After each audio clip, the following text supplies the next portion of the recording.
जम्मू कश्मीर का नौजवान अब आतंकवाद को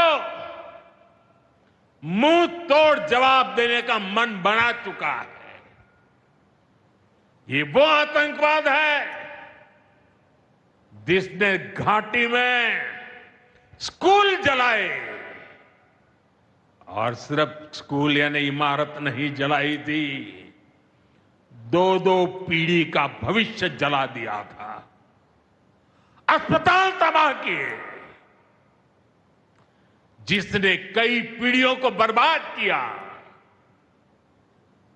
यहां जनता अपनी पसंद के नुमाइंदे चुन सके, यहां चुनाव हो सके, ये भी आतंकवाद के चलते बड़ी चुनौती बन गया था। साथियों, बरसों तक आतंक सहने के बाद जैसे जम्मू कश्मीर ने इतनी बर्बादी देखी थी कि जम्मू कश्मीर के लोगों ने सपने देखना ही छोड़ दिया था, आतंकवाद को ही अपना भाग्य मान लिया था। जम्मू कश्मीर को इस स्थिति से निकालना जरूरी था, और हमने ये करके दिखाया है। आज जम्मू कश्मीर का नौजवान नए सपने भी देख रहा है और उन्हें पूरे भी कर रहा है।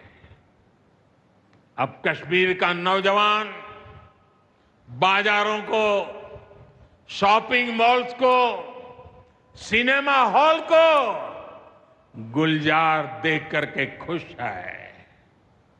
यहां के लोग जम्मू कश्मीर को फिर से फिल्मों की शूटिंग का प्रमुख केंद्र बनते देखना चाहते हैं। इस क्षेत्र को स्पोर्ट्स का हब बनते देखना चाहते हैं।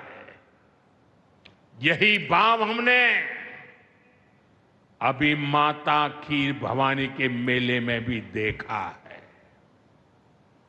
जिस तरह हजारों लोग माता के दर पर पहुंचे, वो नए जम्मू कश्मीर की तस्वीर दिखाता है। अब 3 तारीख से अमरनाथ यात्रा भी शुरू होने वाली है। ईद की उमंग भी हम चारों तरफ देख रहे हैं। विकास का जो वातावरण जम्मू कश्मीर में बना था, वो पहलगाम के हमले से डिगने वाला नहीं है। जम्मू कश्मीर के आप सभी लोगों को और आप सबसे नरेंद्र मोदी का वायदा है। मैं यहां विकास को रुकने नहीं दूंगा। यहां के नौजवानों को सपने पूरा करने से कोई भी बाधा अगर रुकावट बनती है, तो उस बाधा को पहले मोदी का सामना करना पड़ेगा। साथियों,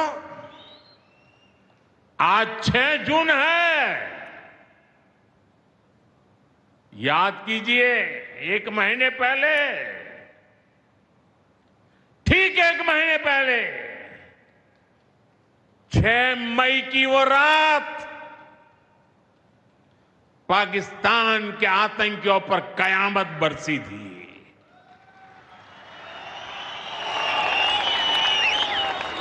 अब पाकिस्तान कभी भी ऑपरेशन सिंदूर का नाम सुनेगा तो उसे अपनी शर्मनाक शिकस्त याद आएगी।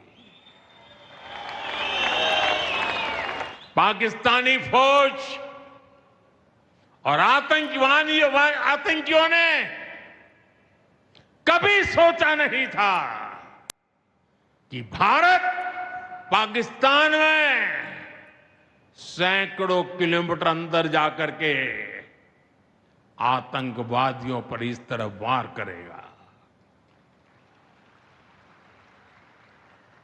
बरसों की मेहनत से उन्होंने आतंक की जो इमारतें बनाई थी वो कुछ ही मिनटों में खंडहर में बदल गई है। और ये देख पाकिस्तान बुरी तरह बौखला गया था और उसने अपना गुस्सा जम्मू के पूंछ के दूसरे जिलों के लोगों के पर भी निकाला। पूरी दुनिया ने देखा कि पाकिस्तान ने कैसे यहां घर उजाड़े, बच्चों पर गोले फेंके, स्कूल अस्पताल तबाह किए, मंदिर मस्जिद गुरुद्वारों पर शेलिंग की। आपने जिस तरह पाकिस्तान के हमलों का मुकाबला किया वो हर देशवासी ने देखा है। इसलिए अपने परिवारजनों ने उनके साथ हर देशवासी पूरी शक्ति से खड़ा है। साथियों, जिन लोगों की क्रॉस बॉर्डर फायरिंग में मृत्यु हुई है उनके परिवार के सदस्य को कुछ दिन पहले ही नियुक्ति पत्र सौंपे गए हैं। शेलिंग से प्रभावित 2000 से ज्यादा परिवारों की तकलीफ भी हमारी अपनी तकलीफ है। इन परिवारों को शेलिंग के बाद अपने घर की मरम्मत के लिए आर्थिक मदद दी गई थी। अब केंद्र सरकार ने ये तय किया है कि इस मदद को और बढ़ाया जाए। आज के इस कार्यक्रम में मैं इसकी भी जानकारी आपको देना चाहता हूं। साथियों, जिन घरों में बहुत ज्यादा नुकसान हुआ है उन्हें अब 2 लाख रुपए और जो घर आंशिक रूप से क्षतिग्रस्त हुए उन्हें 1 लाख रुपए की सहायता अलग से दी जाएगी, अतिरिक्त दी जाएगी। यानी अब उन्हें पहली बार की मदद के बाद ये एक्स्ट्रा धनराशि मिलेगी। साथियों, हमारी सरकार बॉर्डर किनारे बसे लोगों को देश का प्रथम प्रहरी मानती है।